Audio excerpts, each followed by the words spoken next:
Hello everyone, it's me Sanjay Vasu back again for another video.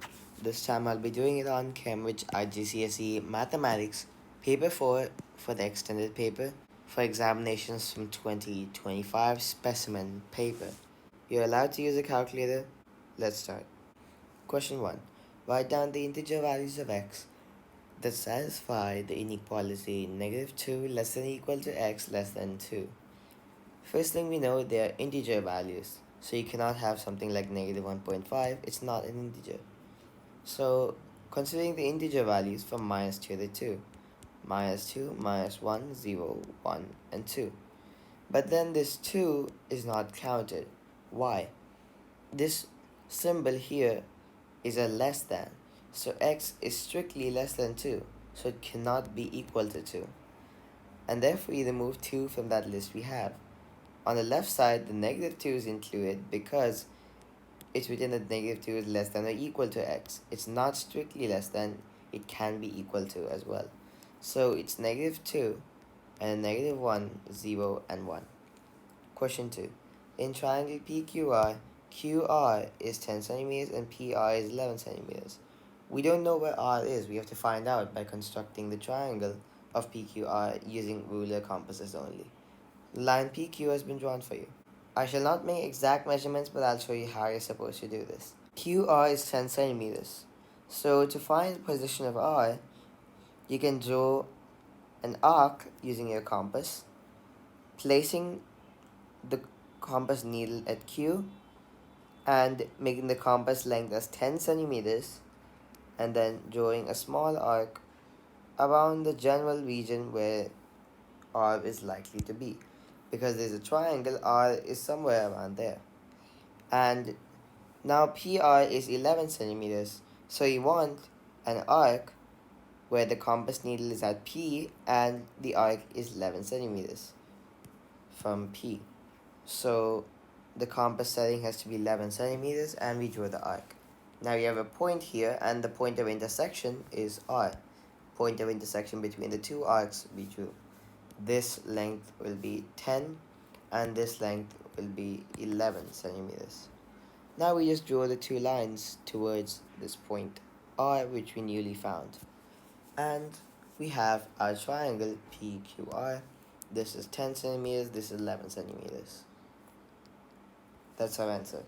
Let's go to question 3. Simplify x to the power of 8 times y to the power of 7 divided by x to the power of -1 times y to the power of 3. We can separate this into two different fractions. X to the power of 8 by x to the power of -1 multiplied by y to the power of 7 divided by y to the power of 3. Now when we divide two exponential expressions with the same base, in this case x and y, these are the same base, these are the same base, so you just subtract the powers. That's going to be x to the power of 8 minus -1. This is a -1, so you have to do a minus of negative, which becomes positive, and then multiply by y to the power of 7 minus 3. X to the power 9 times y to the power 4. That's our answer. Question 4. F of x equals 3x minus 5. The domain of f of x is -3, 0, 2 in curly braces. Find the range of f of x. We know that the domain is -3, 0, 2, which means only these three values can be inputted into f of x. So the range of f of x will be the three values of f of x when x is these three. So f of -3 is -14, f of 0 is -5, and f of 2 is 1. So the range is -14, -5, 1 in curly braces. The curly braces are already given, so you can just write it like this. That's our answer. Question 5. Two towns A and B are shown on a map. The scale of the map is 1 centimeter to 3 kilometers. A. Find the actual distance between A and B. We can just measure the distance AB over here, and measuring it correctly, you'd get 11 centimeters. But what's the actual distance? This is the distance on the map, of course. So the actual distance, we have to use the scale to find it out. So 1 centimeter is to 3 kilometers. 11 centimeters is the map distance. And this is 1 times 11. So to get the actual distance, we can do 3 times 11 in kilometers. So 3 times 11, 33 kilometers. Part B. Measure the bearing of B from A. This is a simple measuring question. You can use your protractor to measure this angle, which is the bearing of B from A. So you have to measure the angle clockwise from the north line of where you're measuring from. So if it's from A, you measure where A is. And the clockwise angle here is 120 degrees. So we can just write that down. C. Calculate the bearing of A from B. We just found what B from A is. Now we have to calculate A from B.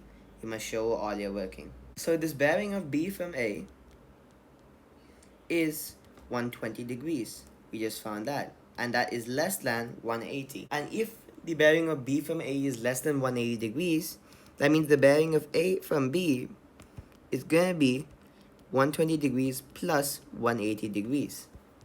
In other words, this angle here is going to be 120 plus 180 or 300 degrees. 300, that's our answer. Now let's go to question 6. A solid metal cuboid has a volume of 600 centimeters cubed. A. The base of the cuboid is 10 by 12 centimeters. Calculate the height of the cuboid. The cuboid's volume, which is 600, is going to be the base area times the height. So base area is just 10 times 12 because the base of a cuboid is always a rectangle. And it could be a square, but then over here it's a rectangle because these are not the same lengths. So the height is 600 by 10 times 12. That is going to be 600 by 120, 5 centimeters. That's our answer. Part B. The solid metal cuboid is melted and made into 1120 spheres, each with radius 0.45 centimeters. Find the volume of metal not used in making the spheres.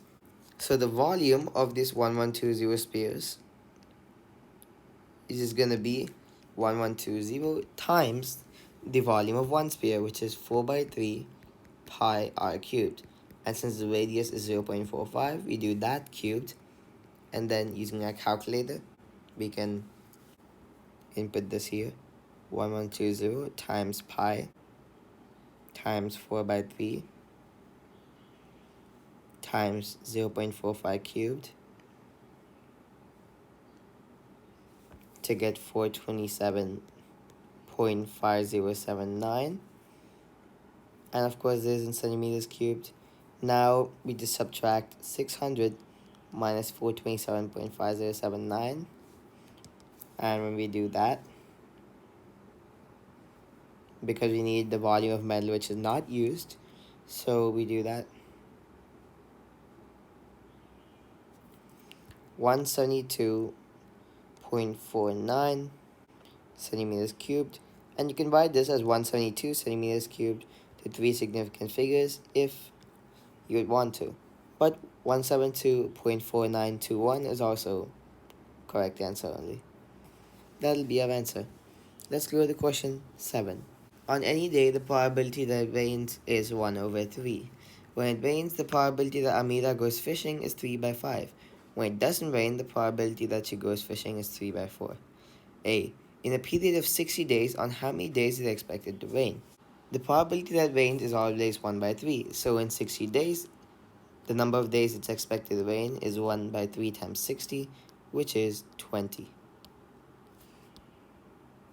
Part B, complete the tree diagram. The probability that it rains, yes, is 1 by 3. What about does not rain?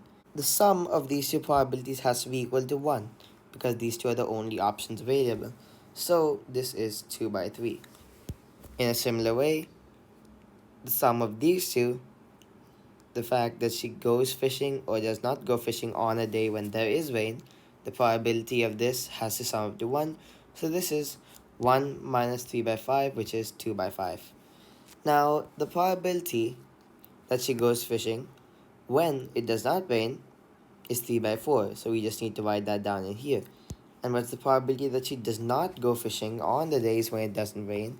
That's 1 minus 3 by 4, which is 1 by 4. And that'll be our answer. Part C. Find the probability that on any day Amira goes fishing. This probability is to be found by taking into account both of these. So the probability of going fishing on a rainy day, which means 1 by 3 times 3 by 5. And then we add the probability that she goes fishing on a non-rainy day, 2 by 3 times 3 by 4. Now that's going to be 1 by 5 plus 1 by 2. And doing that we get 7 over 10, or you can write it as 0.7. They both are correct. So that's our answer. Now let's go to question 8. A. On the grid, draw the lines y equals x and x plus y is equal to 7. The line y equals x is simply a diagonal line going from the bottom left to the top right. This has to pass through the origin, of course, and this gradient is 1 because the coefficient of x is 1. Now what about the line x plus y equals 7? We can take some values of x, let's say 0, 2, 4, 6. And now find the value of y associated with these x values, if this is true.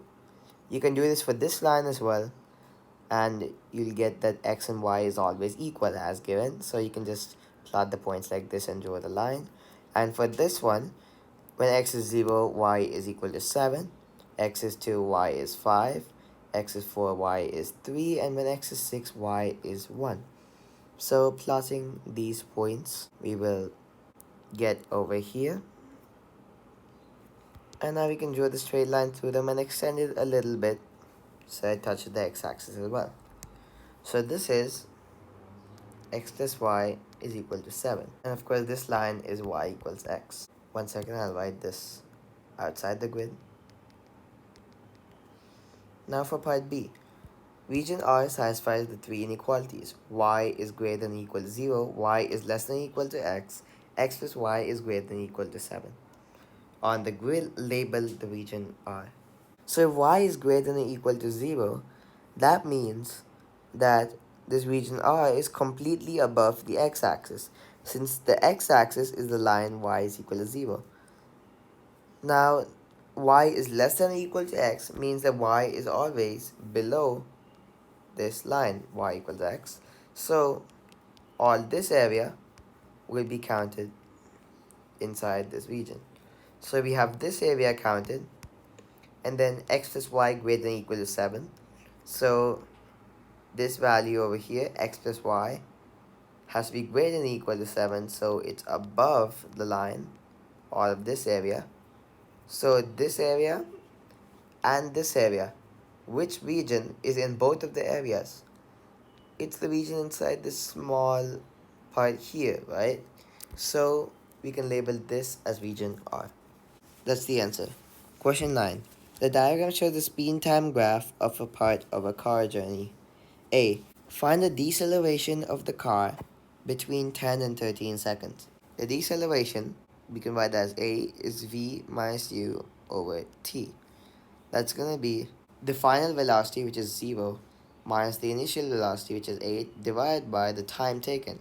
So 10 and 13 seconds, when we subtract this, 13 minus 10 is 3. So that's going to be negative 8 by 3 meters per second squared.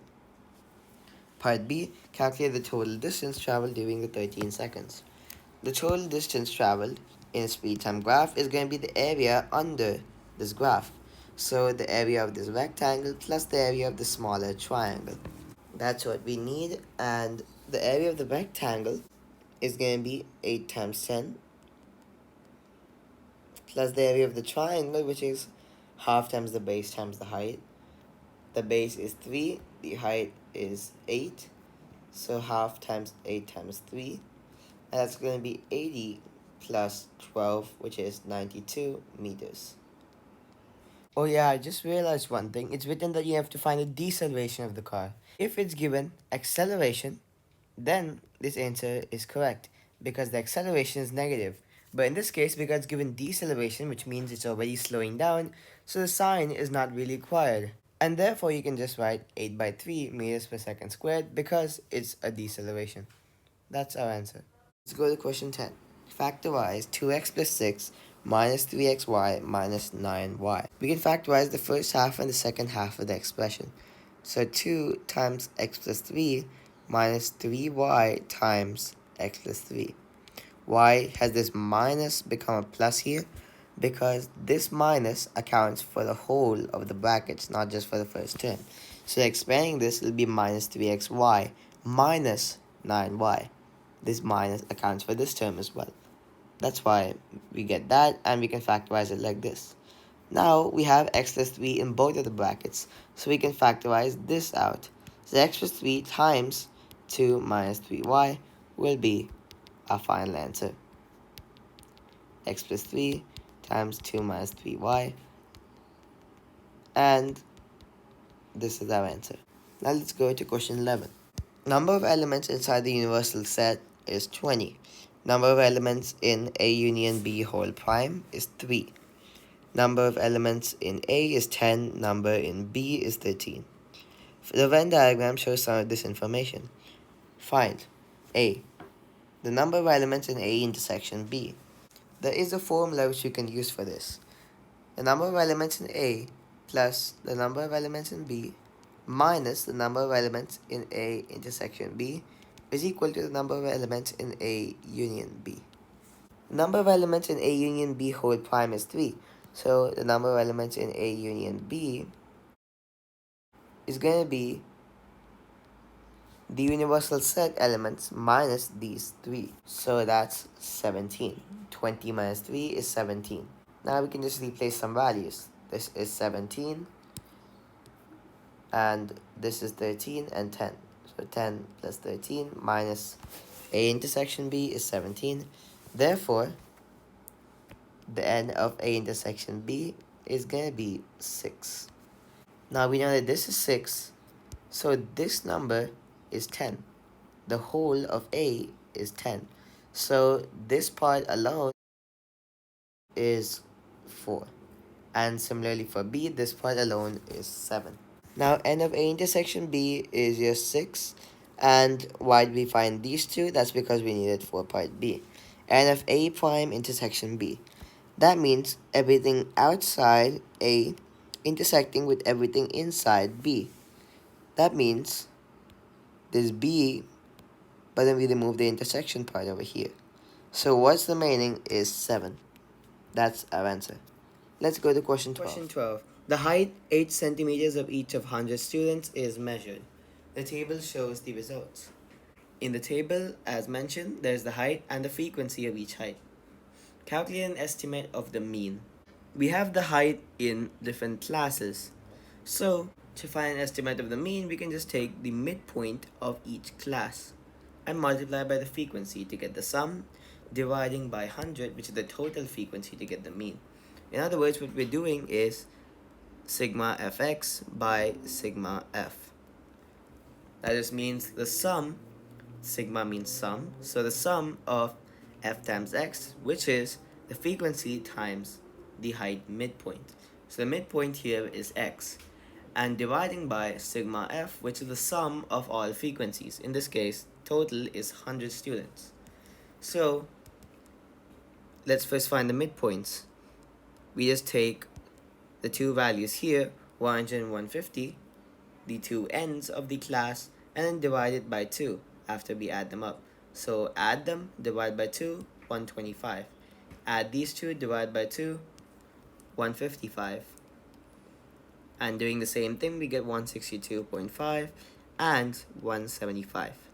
So now we can find the mean by using 125 times 7 plus 155 times 30 plus 162.5 times 41 plus 175 times 22 and divide the whole thing by 100.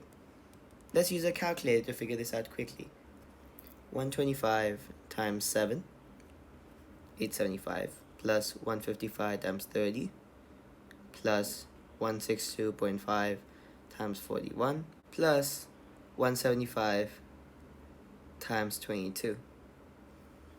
To get this and dividing by 100, we get 160.375. You can write this as simply 160 to three significant figures, but I'm writing this as a whole 160.375 because this is a terminating decimal. It does not have any recurring digits. So that'll be our answer. You can write 160 as well, that's still correct.